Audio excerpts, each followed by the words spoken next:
Bonjour à tous, il est 35, on va commencer. On laisse encore les portes un peu ouvertes, puis après les gens arriveront. Donc on va parler d'un sujet assez complexe, vous le verrez aujourd'hui, avec l'impact du réchauffement climatique sur les périodes de retour des événements extrêmes.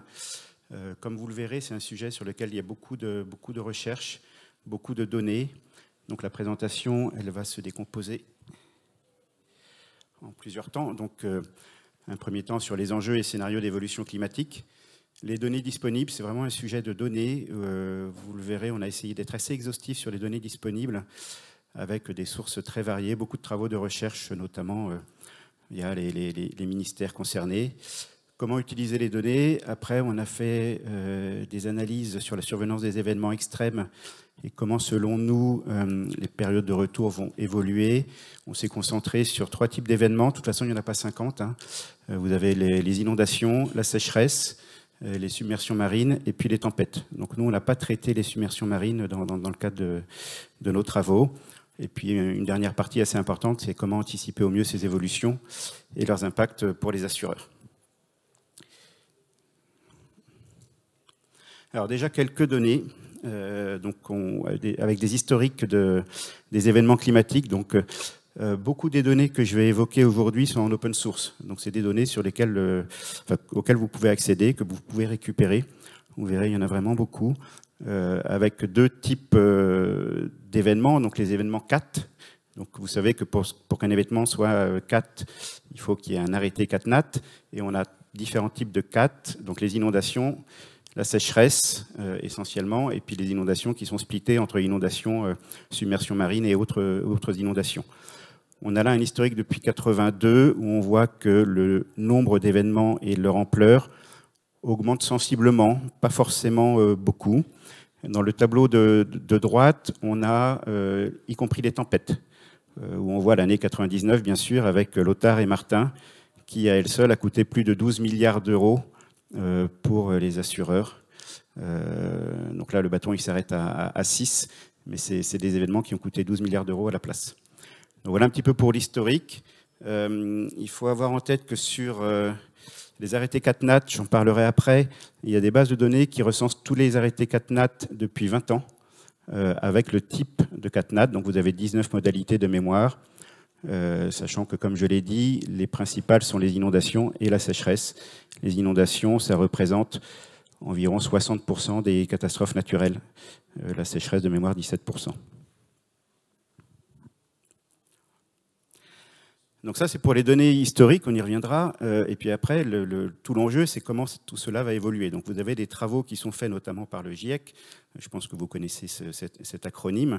Donc avec différents scénarios. Donc il y a des rapports, on en parle souvent dans la presse quand ils paraissent, qui prévoient les évolutions des émissions de gaz à effet de serre à horizon 2100. Donc en général, il y a 3 horizons de temps. L'horizon de temps proche. Alors proche, on est déjà à 2050, donc c'est pas non plus si proche que ça. L'horizon de temps moyen, 2070, et l'horizon lointain, 2100. Donc H1, H2, H3, on y reviendra, c'est des informations qu'on retrouve dans la plupart des bases qui intègrent ces projections. Après, il y a différents scénarios. Dans le dernier rapport, il y en a plus que ceux que je mentionne ici. Les 3 principaux, ils sont appelés RCP 2,6, RCP 4,5, RCP 8,5.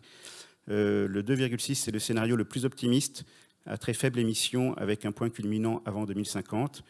4,5, c'est avec stabilisation des émissions avant la fin du XXIe siècle à un niveau faible. Et le 8,5, c'est si on continue l'augmentation des gaz à effet de serre au rythme actuel. Ça conduit ces scénarios, on en entend souvent parler aussi, à des augmentations de température que vous avez là dans le tableau. Donc à un horizon 2046-2065 qui vont de 0,4 à 1,6 degrés pour le RCP 2,6, 0,9 à 2 degrés et 1,4 à 2,6 degrés pour le scénario le plus défavorable. Et le scénario le plus défavorable, si on regarde l'horizon de temps 2100, on aura une augmentation qui pourrait aller jusqu'à 5 degrés de la température en moyenne.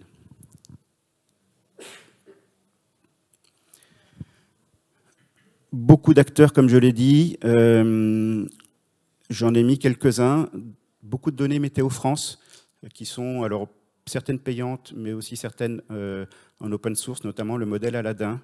Le modèle Aladdin qui va prévoir sur les horizons de temps H1, H2, H3, à une maille relativement fine, puisqu'on est sur une maille de 12,5 km entre les points. Donc la France a été maillée avec des points qui ont une distance de 12,5 km.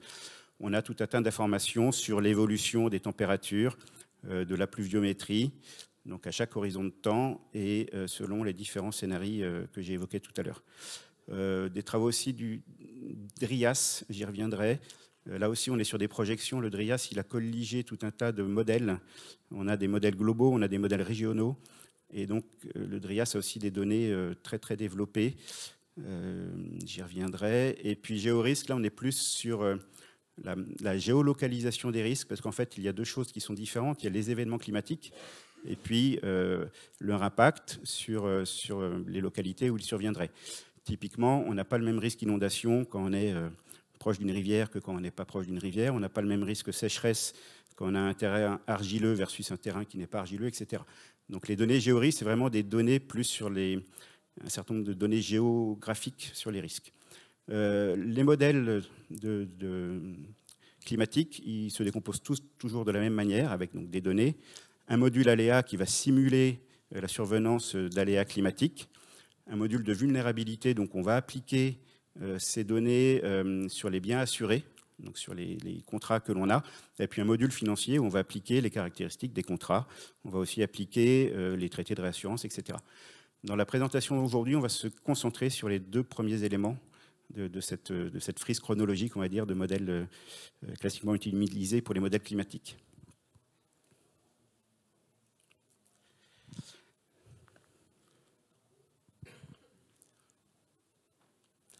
Alors, qu'est-ce qu'on a utilisé comme données là? Donc, on va faire un petit peu, on va balayer un petit peu toutes les données qu'on peut trouver. Nous, on s'est concentré sur les données en open source, sachant que, comme je le disais tout à l'heure, on a aussi des données qui sont payantes. Donc, on a récupéré une base de données sur les catastrophes naturelles, donc les 20 années d'historique de catastrophes naturelles, 77 000 événements 4. Je le disais, l'inondation, alors je me suis un peu trompé dans le chiffre, c'est 72% des événements 4. Par submersion marine, c'est 16%. Le gonflement des sols, donc ça, c'est des événements sécheresse, parce qu'en fait, le sol se craquelle quand il est sec et il regonfle quand il se remet à pleuvoir, et c'est à ce moment-là qu'on a des sinistres. C'est 6,6% des événements. Donc la base, elle contient le type de catastrophe naturelle, elle contient la date, elle contient le lieu de survenance. En parallèle de ça, on a récupéré, ça aussi c'est en open source, toutes les données issues des stations météorologiques. Donc là aussi, sur 20 ans d'historique, c'est une quarantaine de variables qui sont récupérées. Alors ça va être des variables, on vous les a mis à droite, là c'est un petit peu petit. Ça va être des variables sur le type de nuage, sur les précipitations qu'il y a eu sur les 3 dernières heures, 6 dernières heures, sur la température, sur l'état du sol, est-ce que le sol est sec ou pas. Et on a fait, donc c'est une base qui a 3,5 millions de lignes, on a fait un merge entre ces deux bases à partir du lieu de survenance de la CatNat, le lieu étant identifié par la latitude et la longitude. On a récupéré les données des stations météo qui sont proches de l'événement CatNat. On l'a fait pour les inondations et on l'a fait pour les sécheresses gonflement des sols. Sur les sécheresses gonflement des sols, comme ce n'est pas forcément des événements très localisés, on a pris les stations qui sont à moins de 50 km de l'événement CatNat. Pour les inondations, en plus en inondation, on avait beaucoup plus de lignes, on avait plus de 50 000 lignes. On s'est réduit à 20 km, ce qui permet d'avoir des conditions météo proches du lieu où a été déclaré l'arrêté de catastrophe naturelle. En tout cas, vous avez une quarantaine de données sur toutes les stations qui maillent le territoire. On a pris 20 années d'historique parce qu'on avait 20 années de CatNat, mais on a encore plus de données que ça si on le souhaite.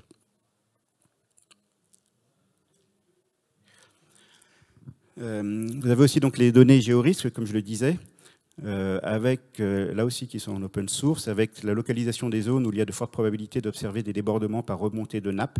Parce qu'il y a deux types de débordements, hein, c'est soit par écoulement, soit par remontée de nappe, plus la submersion marine.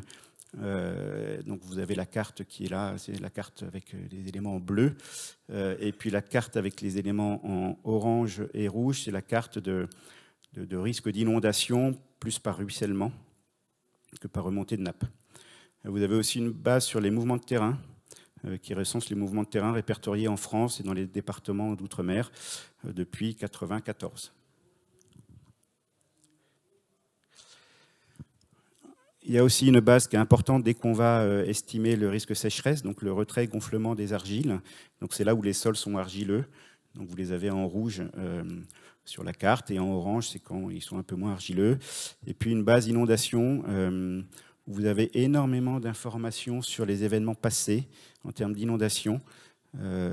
Juste pour vous donner un exemple, quand je parle de bases, en fait, c'est 42 bases différentes qui vont mailler le territoire avec voilà, les zones des surfaces inondables, les zones d'auteur d'eau et des différents enjeux du territoire. Donc c'est vraiment des bases très complètes. Il n'y a pas que la partie inondation, il y a vraiment aussi, quand on parle des enjeux du territoire, les entreprises, les habitations, etc. Donc là, on est sur les bases qui finalement donnent des informations sur le passé. On a aussi des bases Météo France que je n'ai pas évoquées dans les slides, où on a, de la même manière qu'on a le modèle Aladdin qui prévoit un certain nombre de métriques sur les 20, 50 et 70 années qui viennent, suivant les différents scénarios. On a des bases historiques, donc avec tout un tas de relevés au même niveau de maille que j'évoquais tout à l'heure, sur les températures, la pluviométrie, et ce depuis une vingtaine d'années. Aussi, ça c'est des données Météo France qui sont en open source, qu'on avait utilisées à une époque où on avait refait un tarif multirisque climatique, on avait fait un zonier à partir de ces données Météo France.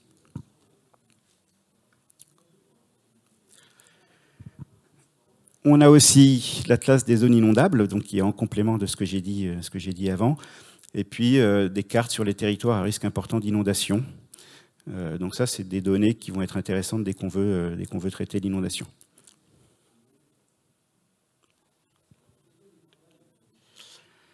Et puis on a enfin des bases sur les tempêtes. Donc les tempêtes, ce sont des événements climatiques qui sont caractérisés par une trajectoire du vent, une force du vent, un pourcentage de territoire qui est impacté par cette trajectoire.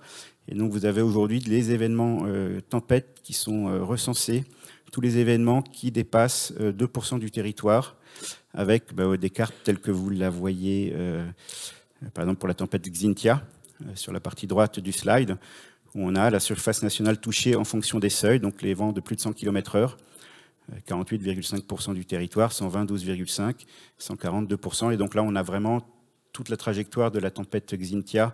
Enfin, je pense que vous vous en souvenez, il y a eu quelques morts liés à la submersion marine lors de cette tempête, qui sont géolocalisées sur l'ensemble du territoire. Et donc pour cet événement-là, et comme je l'ai évoqué, il y a beaucoup d'événements qui sont recensés, puisque dès que l'événement tempête dépasse 2% du territoire, on a une base qui intègre ces informations.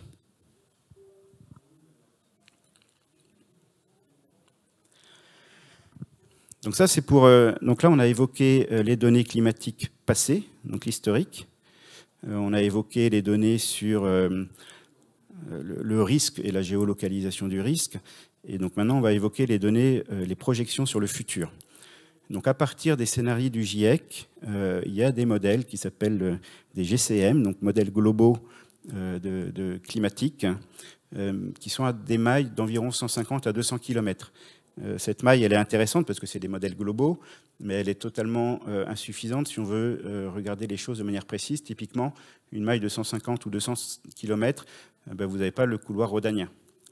Vous avez les Alpes d'un côté, vous avez le Massif central de l'autre, il y a le couloir rhodanien au milieu. Les trois zones ont des caractéristiques très différentes en termes de température, de pluviométrie, etc. Quand on est sur des modèles globaux, on n'a pas cette information-là. Donc on va croiser avec des modèles régionaux pour essayer d'avoir des modèles prédictifs à une maille régionale, donc beaucoup plus fine que les 150 ou 200 km que j'évoquais. Tout ça, c'est fait dans des projets internationaux. Hein. Donc, vous avez le programme Cordex, qui est un programme de downscaling, donc de diminution de l'échelle entre les modèles globaux et les modèles régionaux, pour obtenir des informations. Typiquement, le modèle Aladdin, dont je parlais tout à l'heure, est un modèle régional. L'objectif, c'est de mieux comprendre les phénomènes climatiques régionaux et locaux, évaluer et améliorer les modèles et techniques de descente d'échelle, produire des jeux de données coordonnées de projection climatique régionale un peu partout sur la planète. C'est vraiment des projets internationaux, hein, c'est pas que franco-français. Et donc, il y a le projet DRIAS au niveau français, dont l'objectif est de donner accès au scénario climatique régionalisé français sous l'impact et l'adaptation de nos sociétés et environnements. Donc là, c'est un projet assez complet. Pareil, hein, vous pourrez aller voir le site de l'ADRIAS. Il y a un rapport aussi qui est paru en 2020.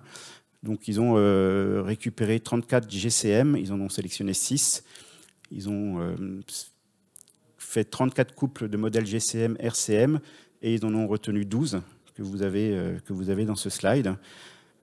Et finalement, à partir de ça, ça permet d'essayer d'avoir une sorte de benchmark d'évolution climatique liée aux différents modèles. Vous voyez qu'il y en a beaucoup. Donc là, on voit le modèle Aladdin, qui est le modèle français, mais il y a des modèles, tous les pays ont leur modèle. Et donc le DRIAS, ce projet, a permis de recenser la plupart des données et donc d'avoir des projections dont vous allez voir qu'elles sont relativement fines.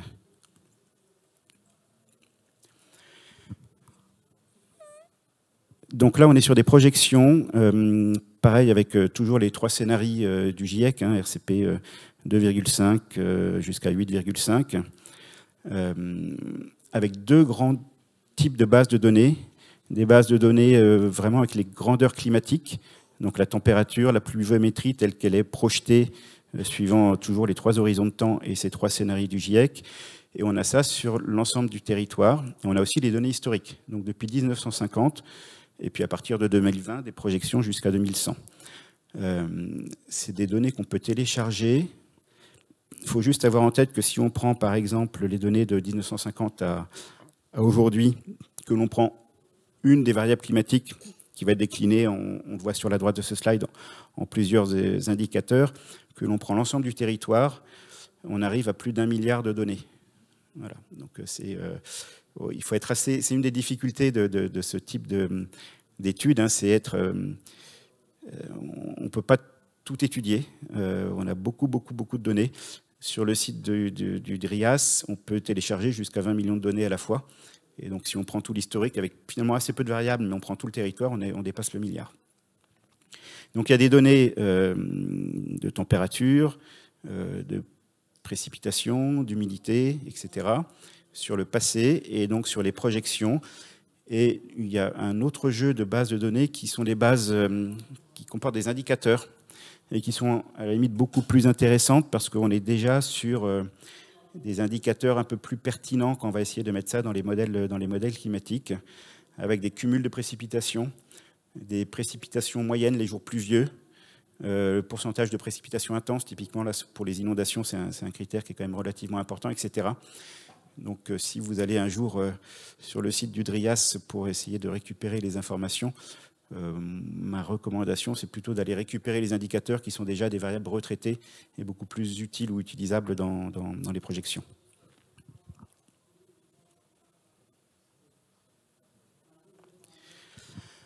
Ça, c'est pour vous donner ce que je viens d'évoquer. Donc, vous voyez la France qui est maillée. Donc, on peut sélectionner une zone, on peut sélectionner un département. Et finalement, les données qu'on observe, qu'on obtient, donc le fait d'avoir colligé, récupéré beaucoup de modèles climatiques, ça conduit à avoir des distributions. Et vous avez par exemple la moyenne historique de 1976 à 2005 pour le nombre de jours de forte chaleur. Et on peut regarder comment ça évolue. Et donc, c'est comme ça qu'on calcule l'indicateur nombre de jours de forte chaleur qui augmente entre les données historiques et les données projetées. Donc là, on est vraiment sur les indicateurs, on n'est pas sur les données brutes, donc c'est vraiment déjà des données qui ont donné lieu à des modélisations.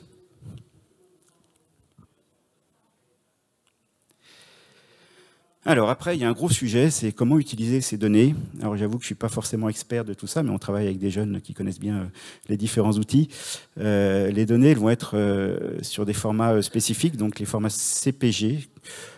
J'avoue qu'on ne l'a pas utilisé, mais ça permet de faire le lien avec des systèmes d'information géographique, donc par exemple ArcGIS ou QGIS. Après, il y a des formats shapefile qui peuvent être lus aussi là, avec des outils plus de place, on va dire, et peut-être un petit peu moins spécifiques. Et il y a quand même beaucoup de données qui sont au format classique CSV, avec juste l'information latitude et longitude qui permettent de géolocaliser l'information. Par contre, comme je le disais, et je pense que vous l'avez compris, le nombre de bases de données est vraiment très important. Il y a vraiment beaucoup de spécificités dans ces données. Par exemple, les formats shapefile vont être toujours liés avec d'autres fichiers, des fichiers DBF et SHX. Et donc, il faut être en capacité de traiter ces données et de ne pas trop se perdre dans la quantité de données.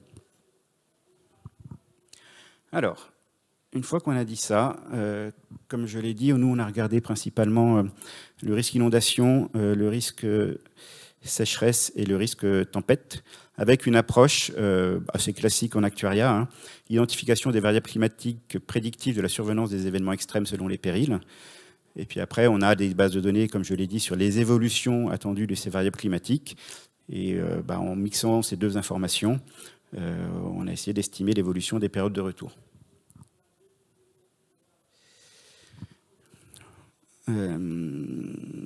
Donc les données qu'on a utilisées, c'est les bases CatNat, les bases tempêtes et les données des stations Météo France.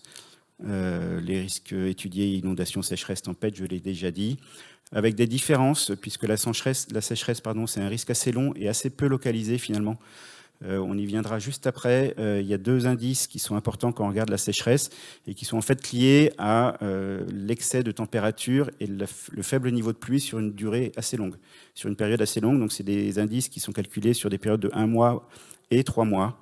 Donc c'est un risque assez long. C'est pour ça que dans l'étude qu'on a faite, on a gardé, en fait, dès qu'on a identifié une CatNat sécheresse et la station météo la plus proche, on a gardé tout l'historique. On a gardé les 20 années avec les variables essentiellement liées à la température et à l'état du sol. Sur l'inondation, c'est souvent des événements à contrario assez localisés et courts. Donc là, on a gardé donc, les stations météo plus proches, donc on a pris 20 km au lieu de 50, et on a gardé les informations de ces mêmes stations météo sur les jours qui ont précédé l'inondation. Donc on n'a pas gardé tout l'historique de la base, on s'est concentré sur les jours qui ont précédé l'inondation. La tempête, c'est encore différent. Vous verrez que de toute façon, il y a moins d'impact du réchauffement climatique sur les tempêtes, a priori, selon ce que trouvent les modèles. La sécheresse, donc deux indices couramment utilisés, donc le SPI, qui est un indice qui permet de mesurer la sécheresse météorologique, qui repose uniquement sur les précipitations. Quand il est supérieur à 0, ça veut dire qu'on a plus de précipitations que la normale, plus humide. Quand c'est inférieur à 0, ça veut dire qu'on a moins de précipitations que la normale. Oui, parce qu'il y a une des données, un des éléments importants que je n'ai pas évoqué dans toutes ces études, aussi la saisonnalité est importante. Donc voilà, malheureusement, on est quand même souvent au moins obligé de segmenter par saison, voire par mois. Le deuxième indice, c'est le SWI, et puis sa version standardisée. Finalement, c'est une loi normale centrée réduite, le SSWI, qui, lui, était un indice qui a été mis en place à l'origine pour des raisons agricoles. Donc, c'est un indice agricole qui mesure l'état de réserve en eau d'un sol par rapport à sa réserve optimale. Donc, c'est un ratio, et on regarde comment ce ratio évolue dans le temps. Vous avez un petit exemple ici, là. Donc, on voit que sur cette année-là, pendant X mois, l'indice était assez nettement en dessous de la valeur médiane et que donc on a un risque de sécheresse. Et c'est vraiment comme ça qu'on regarde les périodes de sécheresse, comment cet indice il évolue dans le temps de manière durable. C'est vraiment des événements qui cumulent deux faits, hein, faible précipitation et chaleur, mais de manière durable.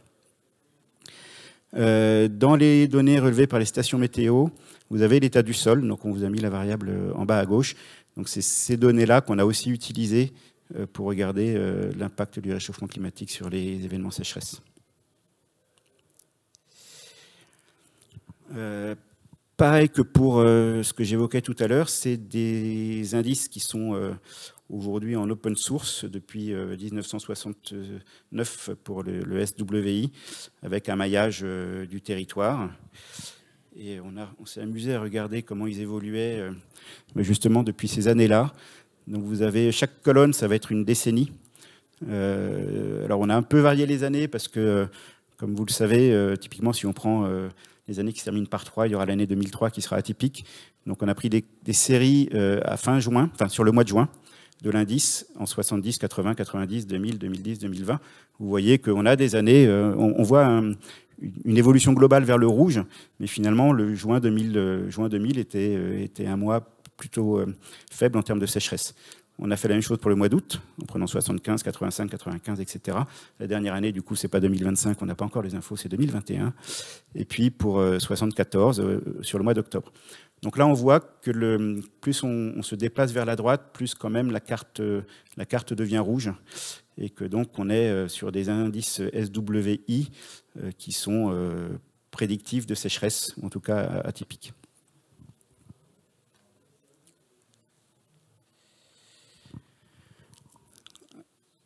Dans les données DRIAS dont je parlais tout à l'heure, donc il y a les différents scénarios du GIEC, RCP, etc. Il y a les 3 horizons de temps que vous voyez. Et puis, comme le DRIAS a modélisé les événements climatiques à partir de lois statistiques, on a aussi des centiles. Donc vous avez la colonne du milieu, c'est la médiane. La colonne de gauche, c'est le centile à 5%. La colonne de droite, c'est le centile à 95%.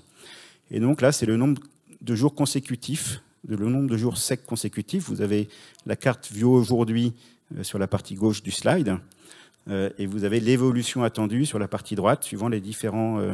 Alors là, on s'est concentré sur le RCP 8,5, qui est, comme je le rappelle, le scénario le plus défavorable, c'est-à-dire où finalement on n'a pas de... Enfin, on continue à avoir des évolutions des émissions de gaz à effet de serre comme aujourd'hui. On voit que, typiquement, si on regarde que la médiane, horizon de temps 3, alors 3, on a le temps, c'est 2100, on sera pas là, enfin moi je ne serai pas là pour le voir, mais on a une carte quand même avec un nombre de jours secs consécutifs qui augmente en gros 10 jours de plus qu'aujourd'hui, où on est déjà à 25. Voilà, donc on a une augmentation assez forte. À horizon 2, on a aussi des évolutions, etc. On a fait la même chose sur les vagues de canicule et sur les nuits tropicales. Les nuits tropicales, c'est les nuits où la température ne descend pas en dessous de 20 degrés.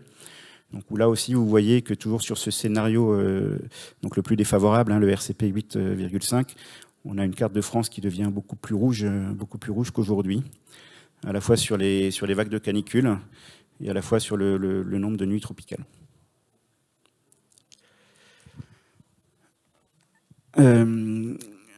Après, donc, on a regardé les 12 742 événements CatNat sécheresse. On les a modélisés à partir comme je l'ai dit, on a créé une base où on a pris toutes les stations météo à moins de 50 km avec tout l'historique. On a analysé les variables qui sont prédictives de la sécheresse, donc sans surprise, c'est température élevée, pluviométrie faible et état du sol. Alors, on a fait un petit peu de machine learning, comme c'est 100% data science. On a fait un petit peu de cartes et de random forest pour déterminer ces variables. Et puis donc après, on a essayé de projeter tout ça avec les projections que je montrais tout à l'heure et les évolutions attendues de ces variables. Et selon nos estimations, alors ça ne reste que des estimations, on aurait une augmentation des événements sécheresse pour le scénario 8,5 de 10% sur l'horizon de temps H1, 25% sur l'horizon de temps H2. Une évolution plus faible en pourcentage dans le sud. Et une faible évolution en temps H1 pour le nord et l'est, mais plus élevée par la suite. Avec des périodes de retour qu'on a estimées pour un événement qui surviendrait aujourd'hui tous les 10 ans, à 8 ans, à l'horizon H2 pour le scénario 8,5. Alors on l'a fait aussi pour tous les scénarios, mais on ne pouvait pas mettre tous les résultats, on n'avait pas assez de temps.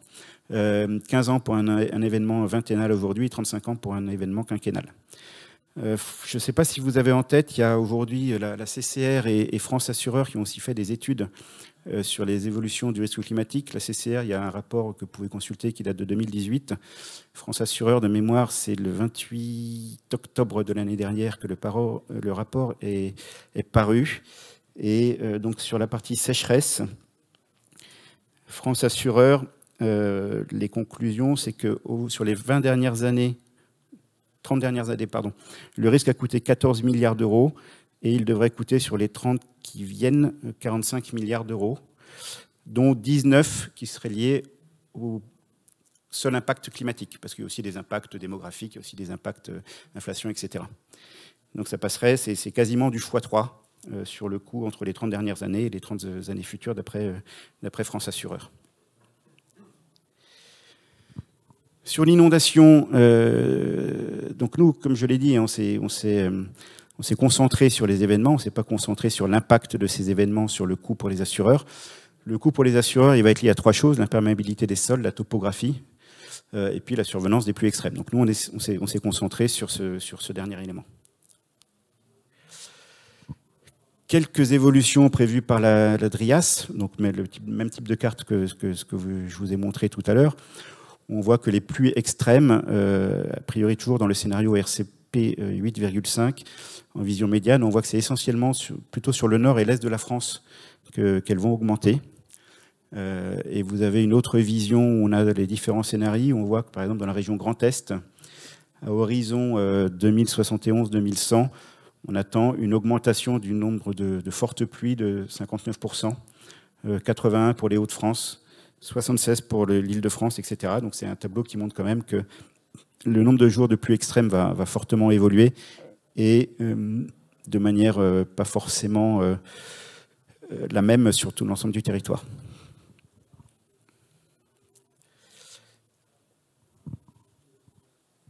Alors, aujourd'hui, sur l'inondation, comme je l'ai dit, on a des cartes d'impact qui vont être très détaillées. Et je le redis, nous, on ne s'est pas concentré là-dessus, on s'est vraiment concentré sur la survenance de l'événement.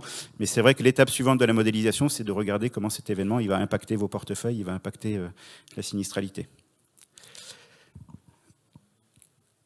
On a mis le même type de modélisation en œuvre, avec comme écart principal, comme je le disais tout à l'heure, le fait qu'on s'est limité à des événements à 20 km et qu'on a pris les jours avant et après l'événement 4 et non pas tout l'historique des relevés des stations météo. Les variables prédictives, le nombre de jours de pluie et les pluies extrêmes, les deux variables sont ressorties comme prédictives. Donc on a des événements qui sont vraiment liés à une très forte pluie qui tombe tout d'un coup. Vous entendez souvent, il est tombé X jours de pluie ou X mois de pluie en quelques heures. Mais aussi le nombre de jours de pluie continue. C'était pas complètement intuitif, mais les événements inondations sont répartis sur l'ensemble de l'année. Moi, j'avais en tête que c'était plutôt, avant de commencer cette étude, voilà, des fortes pluies en été. On entend souvent parler d'événements Cévenol, mais c'est pas le cas. C'est vraiment réparti sur l'ensemble de l'année. Et les facteurs explicatifs, donc c'est les pluies. Enfin, ah oui, alors une petite chose, si j'ai le temps, parce que une petite chose qui était assez drôle quand on a essayé de trouver les variables explicatives. On a mis toutes les variables des données récoltées par les stations météo et celles qui sont ressorties explicatives, puisque c'est des données qui sont, oui, je ne l'ai pas dit, c'est prélevé toutes les 3 heures. Donc on a des données à minuit, 3 heures, 6 heures, 9 heures, 12 heures, etc. C'était finalement la température à 6 heures du matin versus la température à 18 heures. Et en fait, on s'est rendu compte que ce n'était pas explicatif de l'événement, que c'était une cause de l'événement. C'est-à-dire que quand il y a des fortes pluies, la température elle monte et puis elle redescend parce qu'il y a cet événement climatique. Donc voilà, on était content d'avoir trouvé des... Mais c'était bizarre de trouver la température comme facteur explicatif, c'était juste une conséquence et pas une cause de l'événement. Donc on s'est concentré après sur les données, plutôt sur les pluies. Il en résulte que les pluies sur les 6-9 dernières heures sont près de 3 fois plus élevées lors d'un événement 4 inondation que les jours précédents. Elles sont plus de 5 fois supérieures à la moyenne des journées précédentes de manière durable de 12 à 21 heures. Et elles sont très intenses au début de l'après-midi, 4 fois plus que les jours précédents. Donc on a bien un phénomène pluie qui est très impactant sur l'inondation. C'est assez naturel, hein. Mais voilà, on a regardé ça en détail. Là, vous avez la même chose que sur la sécheresse. Donc on a modélisé le nombre d'arrêtés inondations à partir de lois statistiques. On voit l'année 1999, hein, les tempêtes de 99, où il y a eu plus de 9000 arrêtés inondations rien que sur l'année 99. On voit que c'est effectivement bien réparti sur l'ensemble de l'année. Il n'y a pas plus, à la limite, c'est au début du printemps où il y a le moins d'inondations, mais on en a en hiver, on en a en été. Et c'est essentiellement dans le sud de la France. Avec tout ça, on a fait le même exercice. Une fois qu'on a identifié les variables qui sont corrélées à l'inondation, qu'on a les évolutions de ces variables sur le territoire, donc avec une évolution différenciée selon le territoire, comme je le disais, forte dans le nord de la France, marginale dans le sud. On obtient des périodes de retour qui passeraient de 10 à 6 ans, de 20 à 9 ans et de 50 à 25 ans pour l'horizon H2, toujours du scénario RCP 8,5, dont je répète qu'il est le plus pessimiste. On a fait le même exercice sur les tempêtes, alors sachant que les tempêtes, c'est beaucoup plus diffus. Donc finalement, on s'est essentiellement concentré sur les prévisions de la DRIAS, avec donc quand même des prévisions de vents forts qui augmenteraient sur le nord-est de la France. Mais vous avez les chiffres ici, enfin les cartes ici. Mais on voit que c'est beaucoup plus diffus que ça ne l'est, en tout cas moins facile à prévoir. Juste pour vous donner, j'ai oublié de vous donner le chiffre trouvé par France Assureur pour l'inondation. Donc, selon France Assureur et l'étude de l'année dernière, l'inondation a coûté 27,6 milliards d'euros sur les 30 années passées, coûterait 50 milliards d'euros sur les 30 années à venir, dont 7,8 liés aux impacts climatiques. Pour les tempêtes, finalement, on pense qu'il y a assez peu d'impact. Là, on vous a mis, je passe un peu rapidement, les principales tempêtes avec les cartes que je montrais tout à l'heure, donc les données sur la trajectoire du vent, la force du vent. Et là, je ne suis pas très fier de ce slide-là, mais on estime une diminution de l'ordre de 10% des périodes de retour.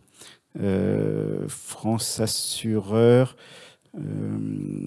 estime quasiment pas d'impact du réchauffement climatique, puisque les tempêtes ont coûté 31 milliards d'euros sur les 30 dernières années, coûteraient 46 milliards d'euros sur les 30 à venir, avec essentiellement un effet richesse et inflation.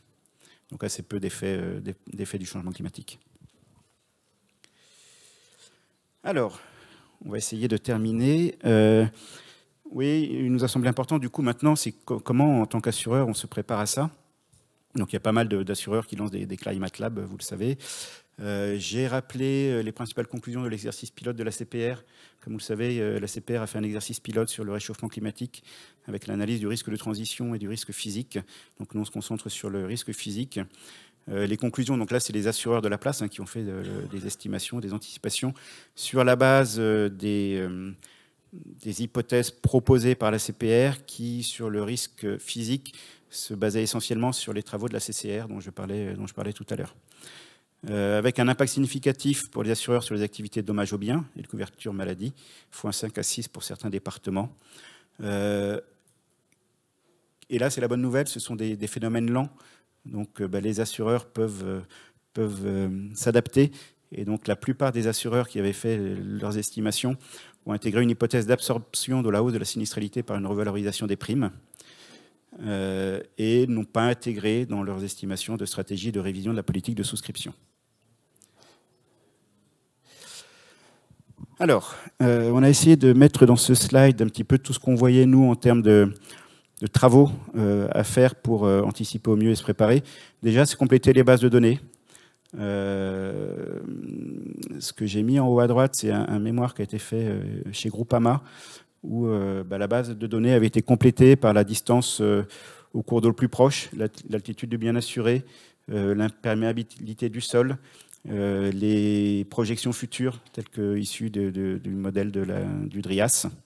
Voilà, donc on a capacité aujourd'hui, avec les bases en open source, avec la latitude, la longitude, toutes les infos géolocalisées, de compléter les bases de données. Améliorer, modifier les règles de souscription. De la même manière, avec l'adresse d'un bien, on sait exactement s'il va être en zone inondable, avec quelle fréquence plus ou moins inondable. Donc intégrer les données sur la localisation des risques dans les processus de souscription. Mettre en œuvre des actions de prévention, alors qui peuvent être de deux natures, soit prévenir l'assuré quand on sait qu'un événement climatique va survenir, soit de prévention plus globale du risque, au regard notamment de sa localisation. Intégrer les évolutions attendues dans la tarification, mettre en œuvre des simulations d'impact sur le portefeuille. Donc on voit que les impacts vont être différents selon la localisation, donc entre le nord, le sud, de l'est, l'ouest, etc. Donc ça va avoir un impact sur les zoniers pour intégrer les évolutions et revoir la politique de revalorisation tarifaire, dont on a dit tout à l'heure que finalement c'était un sujet certes, mais que l'horizon de temps de ces projections qui sont à 20, 30, 40, 50 ans nous laisse un petit peu de temps pour réagir. Communiquer, s'organiser pour appréhender l'impact. C'est important de communiquer parce qu'il va quand même y avoir des enjeux et des impacts. Réfléchir aux évolutions éventuelles de la structure de réassurance, là aussi, c'est un enjeu très fort. Vous savez qu'il y a une réforme en cours du risque 4, de la couverture 4. Estimer l'impact à court et à moyen terme dans les business plans et puis revoir les chocs, notamment dans les ORSA. Dernier slide, et puis après on passera aux questions si vous en avez. En conclusion, donc je pense qu'on l'a vu, il y a beaucoup de données en open source. Il y en a quelques-unes qui ne sont pas en open source, mais il y en a déjà beaucoup en open source. Nécessité de bien cibler les objectifs pour ne pas se perdre dans les études, à la fois en termes de maille géographique, d'horizon de temps, de scénarios, de données à utiliser, de périodes dans l'année. Est-ce qu'on le fait par mois, par trimestre, etc. Nécessité d'avoir les bonnes compétences en termes de traitement des données. Moi, je ne les ai pas, mais voilà, on a des jeunes qui savent faire ça bien. Avec des enjeux énormes au regard des évolutions attendues, un gain important à bien appréhender le sujet. Et des évolutions qui restent lentes, donc ça permet quand même de réagir, se structurer pour répondre au mieux aux enjeux. J'en ai terminé. Je ne sais pas si vous avez des questions.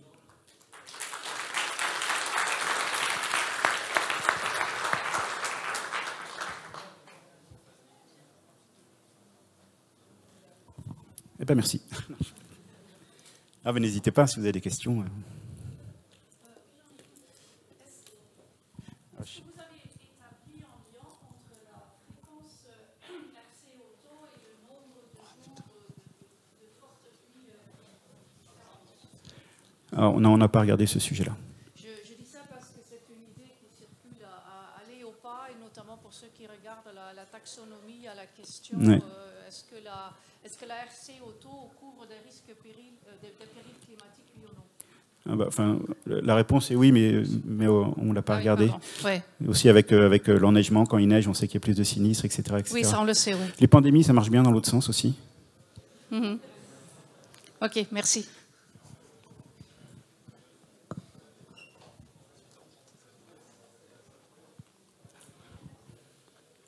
Est-ce qu'il n'y a pas un risque d'accélération, quoi que tu dises, c'est dans 30 ans, dans 5 ans, 20 ans, et en fait ça va nous arriver sur la mesure de ce Alors, j'ai oublié de le dire, il faut être hyper humble avec ce sujet. Enfin, je pense que ça transparaît un petit peu, mais ça reste que des projections. On voit qu'à chaque fois qu'il y a un nouveau rapport du GIEC, on a des résultats différents. Donc, c'est effectivement, ce ne sont que des projections. Et l'état de l'art aujourd'hui,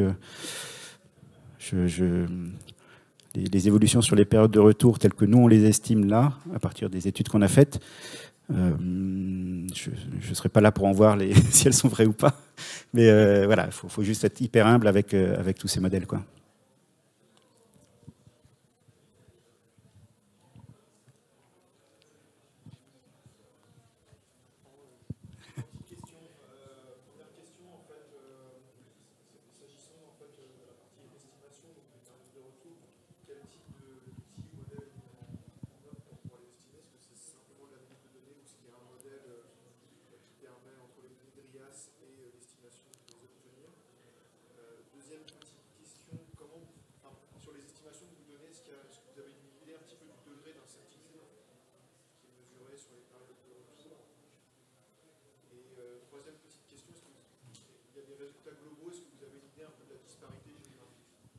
Alors, je vais répondre déjà à la dernière.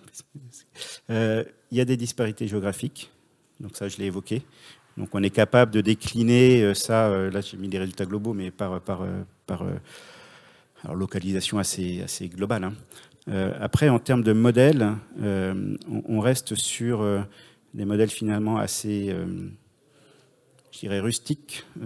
C'est-à-dire qu'on a identifié les variables qui avaient été corrélées avec l'événement 4. On a regardé comment ces variables allaient augmenter. On a déformé la loi avec laquelle on modélisait les événements 4. Et on a donc, à nombre d'événements équivalents, regardé la nouvelle période de retour. Voilà. Celle du milieu. Alors, on sait la quantifier, mais c'est pareil. Ce ne sera pas avec un modèle hyper sophistiqué où on dira à 95%, on va être entre ça et ça. Mais c'est plus en disant si les variables évoluent plutôt comme ci que comme ça, parce qu'on a, typiquement dans les variables, on a aussi des centiles. Je ne sais pas si vous avez vu, hein, il y a donc nous on a pris la médiane, mais c'est vrai que si on peut déjà utiliser aussi le décile de la variable sous-jacente au modèle, quoi. Mais on ne l'a pas fait.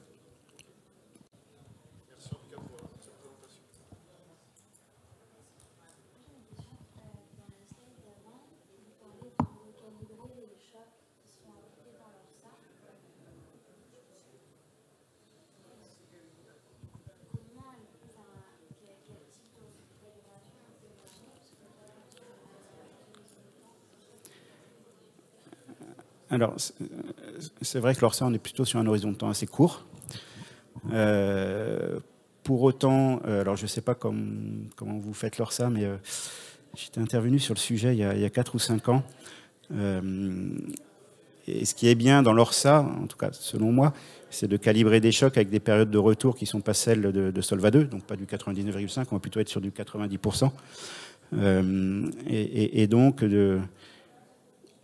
alors je ne sais pas quel choc vous utilisez, mais si vous utilisez des chocs, on va dire, sur des événements climatiques, c'est de commencer à intégrer une augmentation de l'impact de ces éléments climatiques dans l'ORSA. Mais c'est vrai que ce n'est pas le même horizon de temps, on est d'accord. Mais on sait que ça va avoir un impact. Je vous ai donné les chiffres estimés par France Assureur. Donc pour certains risques, quand même du x3 à horizon 30 ans. Donc 30 ans, ce n'est pas 5 ans, ce n'est pas la durée d'un business plan. Mais si c'est du x3 à horizon 30 ans, c'est quand même probablement un fois quelque chose à horizon 5 ans, quoi.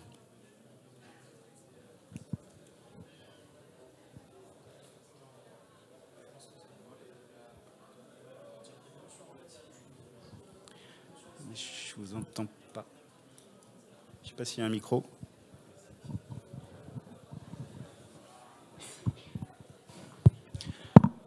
Lorsque vous aviez parlé de l'évolution relative du nombre de jours sur la sécheresse, par exemple, qu'est-ce que ça change d'un point de vue purement absolu? Parce que typiquement aujourd'hui, dans le sud de la France, on a déjà beaucoup de jours de sécheresse. Et certes, on a une petite évolution de 10-15%, mais ces jours de sécheresse seront également plus violents. Et d'un point de vue mortalité, coût, ça va causer des dégâts qui seront encore plus, qui dépasseront le plus 10%, en fait, qui seront peut-être à 50-100% de plus en sinistre assureur. Ça, c'est une première question. Et la deuxième question, c'était d'un point de vue plus global sur votre fin de présentation, est-ce qu'on pourrait lier ça à des coûts de sinistre où, en fait, lorsque on parle de réduction de période de retour, vu que ces événements vont aussi s'aggraver au fur et à mesure du temps, vu qu'on voit en effet un shift dans les périodes de retour, qu'est-ce que ça veut dire d'un point de vue assureur, sachant que de plus en plus d'assureurs historiques du risque climatique et agricole se retirent du marché aujourd'hui?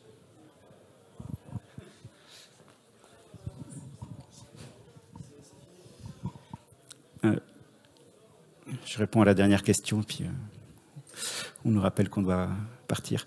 Je vais essayer de m'en souvenir déjà de la question. Sur les événements sécheresse, donc on l'a dit, c'est effectivement pas les mêmes. L'évolution attendue n'est pas la même sur l'ensemble du territoire. Elle est plus forte en pourcentage dans le nord et l'est, et plus faible en pourcentage dans le sud, mais avec déjà beaucoup plus de jours. Enfin, je crois que je l'ai évoqué dans un des slides, je ne sais plus lequel c'était. Donc effectivement, voilà, on n'a pas la même évolution, mais on part de situations très très différentes entre le nord et le sud. Voilà, je crois qu'on le voit ici. Sur l'impact, après le coût, notre étude, elle n'a pas porté là-dessus. Ça, c'est les études qu'ont pu faire la CCR et France Assureur. Parce que derrière, une fois qu'on a les impacts des évolutions climatiques, donc il faut intégrer plusieurs choses. Il faut intégrer l'évolution de la matière assurable. On sait qu'il y a des évolutions des gens de plus en plus sur les côtes. Donc la matière assurable, les capitaux assurés vont se transformer sur l'ensemble du territoire. Nous, on n'a pas regardé ça. La CCR et France Assureur l'ont regardé. Et puis après, l'impact tout simplement de l'inflation, de l'évolution des richesses, etc. Donc c'est les deux étapes suivantes qu'on n'est pas allé voir dans le cadre de cette étude. Je crois qu'on nous demande de quitter la salle. Merci beaucoup. Merci à vous.